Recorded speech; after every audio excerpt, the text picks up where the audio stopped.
Vendors at the Millie Ifill Fish Market in Weston, St. James were up in arms over reduced hours of operation and called on Minister of Maritime Affairs and the Blue Economy Kirk Humphrey to fix the problem urgently. A memo dated June 18 said the market would operate from 7 a.m. to 6 p.m. and from 9 a.m. to 5 p.m. if only one officer was on duty. Vendor Zonal Sober said they could run the facility. Why will you be saying that markets opening at 7, closing at 6, but when you're short of staff, you working from 9 in the morning to 5 in the evening. But them is office hours. You got a man coming in at 12 o'clock and leaving at 4 o'clock or leaving at 1 o'clock. Well, that don't make sense. When you could work for the whole day. You understand? Then again here is Wi-Fi free. Then got the Wi-Fi lock off. All public places Wi-Fi free. And we that is business people that working here ain't getting Wi-Fi. And all kind of people that ain't got license getting Wi-Fi. Why so unjust? There's a small market. You don't need a whole heap of staff. We as vendors can run here. You only want supervisor coming in and assisting. But we as vendors can run the place. But Melissa Tate, one of two vendors at Paynes Bay, said as long as there were 2 people on shift, the market would close at 6 p.m. in this current environment. Vendors must be mindful, because we are frontline workers, that your traffic is going to, and the country is going to reopen in early July.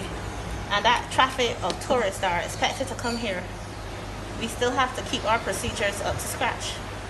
Because there's still a disagreement on I've read on here, but some tourists saying they don't mind being tested before they come here, but they don't want to be tested when they arrive at our shore because they're going to be placed in quarantine. They don't want to send their patient in quarantine. So as frontline workers, we must not only be cognizant of the time we spend here, but the procedures that we keep while we're working here. Because when the island open back up in July, we must be careful because there's word that there might be a second wave of the virus. And as I have seen it, Barbadians have worked so hard to make sure that we kept it under control within from our position when it first came to our shores. But now it's a necessity for us to open up because of the need for income and for persons to go back to work, especially in the hotel industry. Vendors will need to be even more mindful about the second wave. So that is why I encourage customers to order their fish beforehand, because the sanitization process before and afterward will need to be very thorough.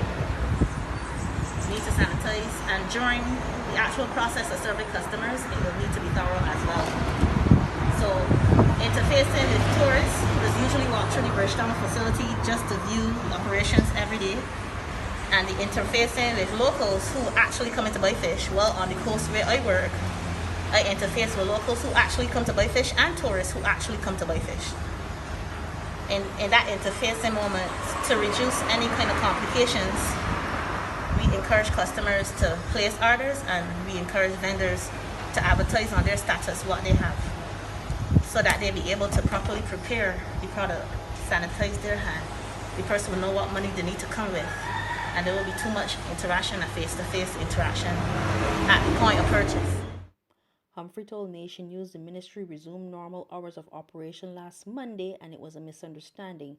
He said, however, from time to time, the markets may have to close early.